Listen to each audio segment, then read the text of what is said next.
हिमाचल प्रदेश में जिला चंबा के जनजातीय क्षेत्र भरमौर में बादल फटने से करीब 10 पुलियां बह गई व मंदिर गए श्रद्धालु फंस गए। पंचायत खुंदेल के 84 चली नामक स्थान पर बादल फटने के बाद वेलजली खड्ड में जलस्तर बढ़ने से भारी नुकसान हुआ। वेलजली से लेकर अलमी तक छोटी बड़ी स्थायी व अस्थायी 10 पुलियां बहने का अनुमान है। पानी के बहाव में पुलियां बहने से लोगों का आने जाने का संपर्क पूरी तरीके से टूट गया। शिमला जिला परिषद चुनाव में देरी पर हिमाचल हाईकोर्ट में सरकार ने की अपील। हिमाचल प्रदेश हाईकोर्ट में जिला परिषद शिमला के अध्यक्ष और उपाध्यक्ष का चुनाव न होने से जुड़ी याचिका पर सुनवाई मंगलवार को होगी। राज्य सरकार की ओर से कोर्ट को बताया गया कि कोर्ट के द्वारा एक अन्य मामले में दिए आदेशानुसार सभी जिलाधीशों को जरूरी दिशा निर्देश दिए गए। सरकार की ओर से आग्रह किया गया कि इस मामले पर सुनवाई मंगलवार के लिए निर्धारित की जाए। न्यायाधीश ज्योत्सना रिवाल दुआ ने इस आग्रह को स्वीकार करते हुए मामले की सुनवाई 18 अगस्त को निर्धारित करने के आदेश जारी किए। हिमाचल राज्य चयन आयोग ने समाजशास्त्र शिक्षक भर्ती का रिजल्ट निकाला। 225 अभ्यर्थी शॉर्ट लिस्ट किए। हिमाचल प्रदेश राज्य चयन आयोग हमीरपुर ने स्कूल शिक्षा विभाग में समाजशास्त्र शिक्षक के 108 पदों पर भर्ती के लिए आयोजित कंप्यूटर बेस्ड स्क्रीनिंग टेस्ट का परिणाम घोषित कर दिया। पोस्ट कोड 26029 के तहत ये परीक्षा 14 जुलाई 2026 को आयोजित की गई थी। भर्ती के लिए 439 आवेदन प्राप्त हुए थे और सभी अभ्यर्थियों को अस्थायी रूप से परीक्षा में बैठने की अनुमति दी गई थी। इनमें से 374 अभ्यर्थियों ने परीक्षा दी, जबकि 65 अनुपस्थित रहे। जयराम ठाकुर बोले, गांधी परिवार को खुश करने में ऊर्जा और संसाधन बहा रहे सुक्खू।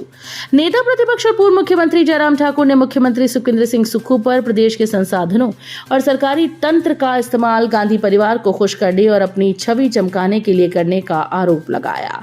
कहा कि द्रंग विधानसभा क्षेत्र के देओरी में करीब 9 महीने पहले बहुमंजिला स्कूल भवन बनकर तैयार हो गया, लेकिन अब तक विद्यार्थियों के लिए नहीं खोला गया। भवन का उद्घाटन कांग्रेस महासचिव प्रियंका गांधी से करवाने के इंतजार में इसे बंद रखा गया है। स्क्रीन रिकॉर्डिंग पर लड़की को किया ब्लैकमेल। शिमला महिला पुलिस सिरमौर से पकड़ लाई आरोपित युवक को। हिमाचल प्रदेश की राजधानी शिमला में साइबर माध्यम से महिला की निजता और गरिमा को प्रभावित करने के मामले में शिमला पुलिस ने 21 वर्षीय युवक को गिरफ्तार किया। आरोपित पर 20 वर्षीय युवती के निजी वीडियो की अनाधिकृत स्क्रीन रिकॉर्डिंग कर उसे ब्लैकमेल करने और वीडियो को वेबसाइट व सामाजिक माध्यमों पर प्रसारित करने का आरोप लगा है। तकनीकी जांच के आधार पर पुलिस ने जिला सिरमौर निवासी अंकुश चौहान को गिरफ्तार किया। पुलिस के अनुसार युवती की शिकायत पर 12 जुलाई को महिला पुलिस थाना BCS शिमला में मामला दर्ज किया गया था। रोजगार का सुनहरा मौका। हमीरपुर में 60 पदों के लिए इस दिन होगा इंटरव्यू। हिमाचल प्रदेश के मुख्य औद्योगिक क्षेत्र बद्दी नालागढ़ में वेल्डर, हेल्पर, सिक्योरिटी गार्ड और सुपरवाइजर के कुल 60 पदों को भरने के लिए 22 अगस्त को सुबह 10 बजे जिला रोजगार कार्यालय हमीरपुर में साक्षात्कार लिए जाएंगे।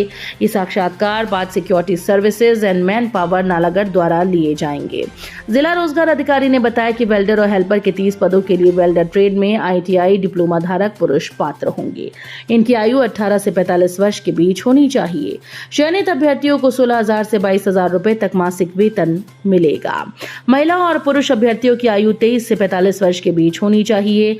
चयनित उम्मीदवारों को 16,000 से 22,000 रुपए तक मासिक वेतन दिया जाएगा। शिमला में सड़क हादसे में 2 पुलिसकर्मियों की मौत। टैंकर से भिड़ी कार टॉलेन से खलीनी की ओर जा रही थी। लापरवाही की जांच।